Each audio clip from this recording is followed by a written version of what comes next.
की ज्या जागेवर ब्रश कटरचा वापर झाला आहे त्या जागेवर ची बाग कशी दिसते तर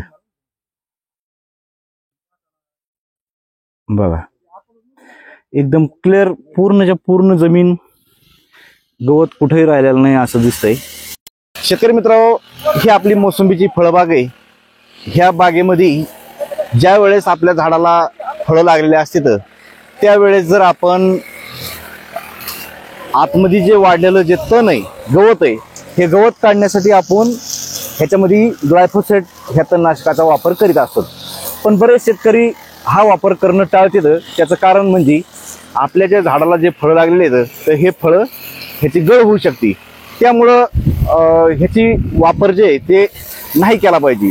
पण शेतकरी मित्रांनो, हे जे इतक्या मोठ्या प्रमाणामध्ये वाढलेलं जे गवत आहे, हे गवत काढायचं जर असेल तर ह्यासाठी खूप मेहनत लागते, मजूर लागतंय.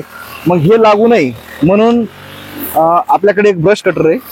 तर आज मी तुम्हाला त्या ब्रश कटरची पूर्ण माहिती देणार आहे आणि त्याचा व्हिडिओ मी आज तुम्हाला दाखवून देणार आहे.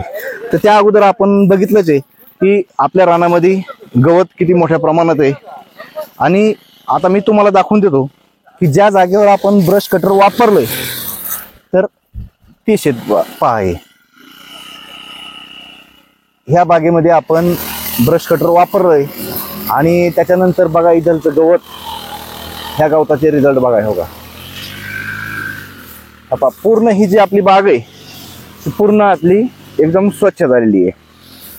आणि ह्या गवताचा सगळा चुरा होऊन हा खाली पडलेला आहे. हो का,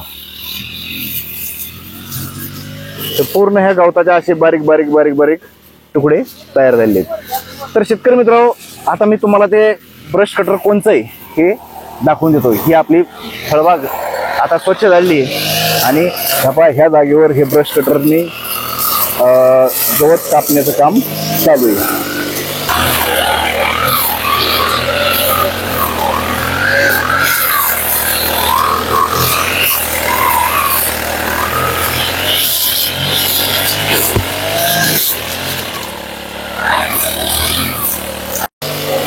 तर मित्रांनो, ह्याची स्पीड आहे ही इतकी भयानक असती की एका मिनिटाला 8000 गेडे हे घालीत असते.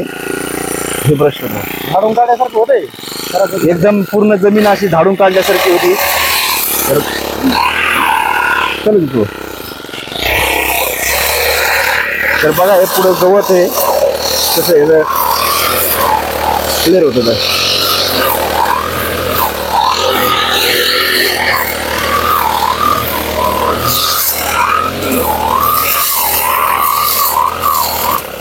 आणि मित्रांनो, हे जे ब्रश कटर आहे, हे ब्रश कटर 4 स्ट्रोक मधलं ब्रश कटर आहे. ह्याला मागच्या साईडला हे चाकं येतं आणि हे चाकं असल्यामुळं, चाकं आणि हँडल असल्यामुळं हे आपण शेतकरी ह्याला सहज हँडलिंग करू शकतो. ते त्याचा वापर आपण सहज करू शकतो आणि हे चालवायला एकदम सोपं जातंय. आणि जे आपल्या अगोदर जे जुने पाठीवरचे जे ब्रश कटर होते, तर हे ब्रश कटर आपल्याला खांद्यावर घ्यावं लागायचे. ते पट्टे अडकून हातात ती एक अशी लांब दांडी धरावं लागायची आणि त्या दांडीनं असं हे करावं लागायचं. पण आता हे ब्रश कटर निघलेत आणि ह्या ब्रश कटरमुळं, ह्या चाकामुळं हे आपल्याला वापरायला पण एकदम सोपं चाललंय. 4 स्ट्रोक मधलं हे ब्रश कटर आहे. ह्याची किंमत जवळपास 14 ते 15 हजार रुपये तुम्ही जशी कंपनीचं घेता अशा रेटमध्ये मिळून जाते. हे पूर्ण जे ब्रश कटर आहे आपलं जवळपास किती एकर होईल ह्याच्यामध्ये? 5 लिटर मध्ये 2.5 एकर, 2-2.5 एकर. तर शेतकरी मित्रांनो, 2 ते 2.5 एकर रान 5 लिटर पेट्रोल मध्ये काम होणार आहे. हा, आता हे गवत पण मोठं आहे पण तरी पण 5 लिटर पेट्रोल मध्ये 2 ते 2.5 एकर रानामध्ये मोसंबी लागवड केलेली, तर ही पूर्ण मोसंबीतलं गवत एकदम क्लिअर होणार आहे. गवत जर कमी असेल तर तुम्हाला पेट्रोल पण कमी लागेल. आता बघा, मी पुन्हा एकदा तुम्हाला दाखवून देतो की ह्या रानामध्ये गवत किती इथं इकडच्या बाजूला. ज्या जागेवर हाणलेलं नाही त्या जागेवर ब्रश कटरचा वापर न केलेली जागा, ह्याच्यावर गवत बघा किती केवढा झालं.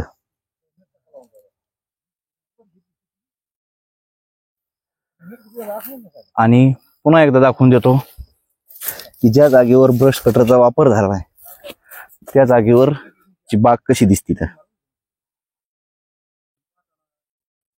बघा एकदम क्लिअर पूर्णच्या पूर्ण जमीन, गवत कुठेही राहिलेलं नाही असं दिसतंय. शेतकरी मित्रांनो, ब्रश कटरचा वापर केल्याच्या नंतर हे जे काही गवत आहे हे पुन्हा फुटू शकतंय, ह्याची वाढ होऊ शकते पुन्हा डबल, आणखीन होणारच आहे. पण ब्रश कटरचा वापर केला पाहिजे कारण की आपली जी बाग आहे ही स्वच्छ राहू शकते आणि राहते यांनी त्याच्यामुळं. तर शेतकरी मित्रांनो, तुम्हाला जर हा व्हिडिओ जर आवडला तर नक्कीच व्हिडिओला लाईक करा, शेअर करा आणि नक्कीच काही जर चुका होत असतील तर कमेंट करून पण सांगू शकता. शेतकरी मित्रांनो, व्हिडिओ पाहिल्याबद्दल धन्यवाद. राम राम.